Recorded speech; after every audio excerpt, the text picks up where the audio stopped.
Hi, I'm Jeremy, and this is how you cook steak. Today we're cooking some grass-fed New York strips two ways, sous vide and reverse sear. Alongside it, I'll show you how to cook some herby roasted baby potatoes and some simple steamed asparagus. And to top everything off, we have this chimichurri, which is just a flavor bomb. All right, first things first, you gotta get yourself 2 New York strips of baby potatoes, washed and cleaned asparagus, salt and freshly ground pepper, 2 tablespoons of butter, 1 teaspoon of salt, half a teaspoon freshly ground pepper, 3/4 cup olive oil, 3 tablespoons sherry vinegar, half a teaspoon chili pepper flakes, 2 tablespoons oregano leaves, 3 to 5 cloves of garlic, 2 tablespoons shallot, about 1 cup of Italian parsley, 3 tablespoons lemon juice. A decent food processor. Set your sous vide to 129 for a medium rare steak. For the steak prep, just add a touch of oil so the seasoning sticks, then generously sprinkle salt and pepper all over.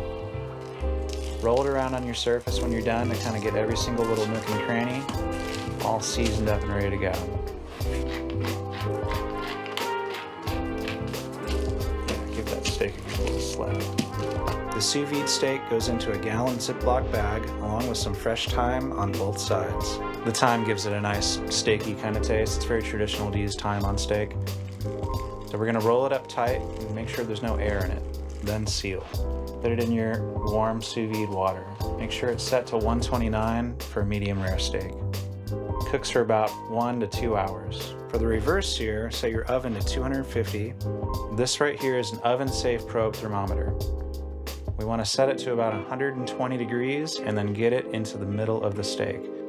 Make sure the steak is on a rack, then we're going to put it into a 250 degree oven. And now we're going to make the chimichurri sauce. So grab some shallots, give them a peel, slice off the ends, and give it kind of a rough chop.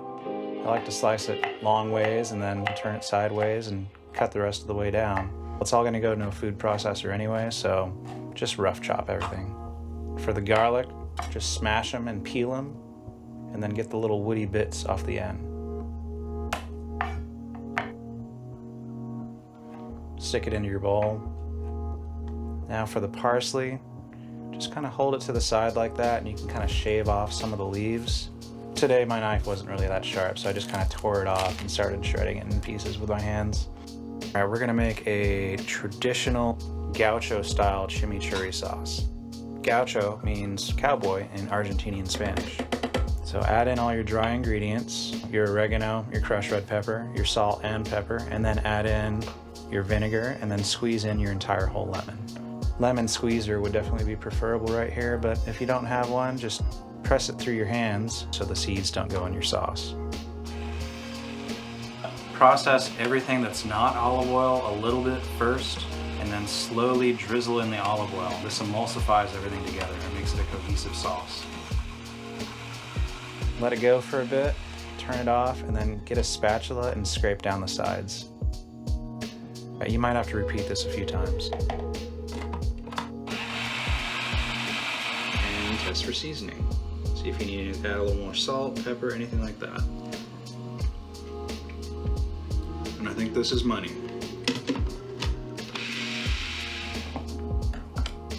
All right, now we are gonna work on our baby potatoes. They're on average about the size of like a big marble, but you want everything to be about the same size. So if you find bigger ones like this, just slice them in half. Add them to the mix. A drizzle of olive oil. Not too much. This is just a mixture of Mediterranean herbs right here. This blend, don't be too shy. You want it to taste good, right? Sprinkle a little bit of salt in there, add some black pepper. We're gonna do something kind of special. We're gonna add some pickled Fresno chilies to these potatoes. Zing it up a little bit. Get your hands dirty.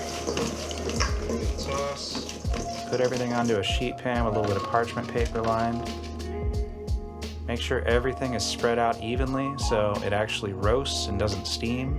Pop them in the oven, about 400 degrees for about 35 minutes. Now the alarm has gone off at 120 degrees for the reverse sear, we pull that out and we stop our sous vide process.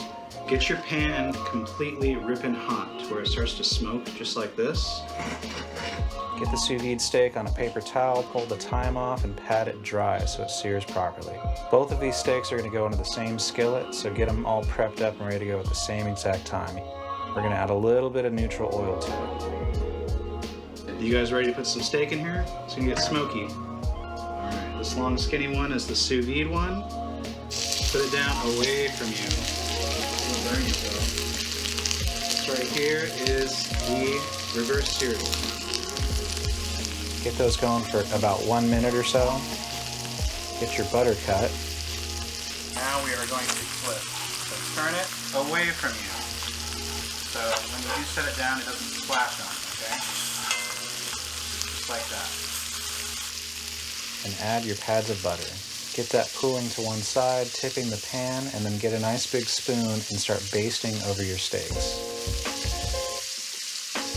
Do this for about a minute and then pull out of the cast iron and put it on a cutting board to cool a little bit. Now the steaks are resting, we are going to work on our asparagus. So get some water boiling, add a couple nice big pinches of salt to the water. Maybe a couple big pinches. And simmer for about 3 minutes. As soon as that's done, just remove to a paper towel lined sheet pan or roasting tray. Right, now that everything is done, we're going to plate it up. So we'll start by slicing up the sous vide steak.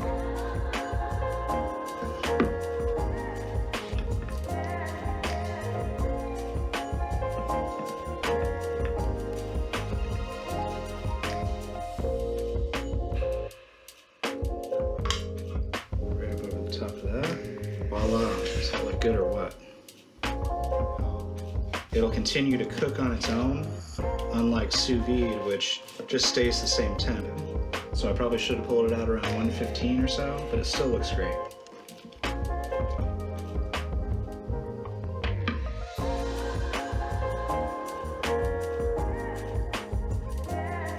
All right, let's give this a whirl. Let's start off with the sous vide steak, see how that tastes.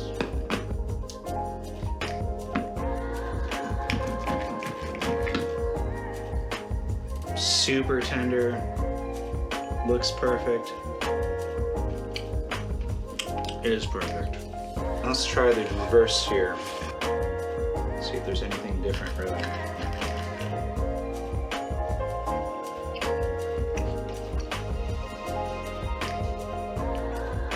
Honestly, it's really hard to tell the difference.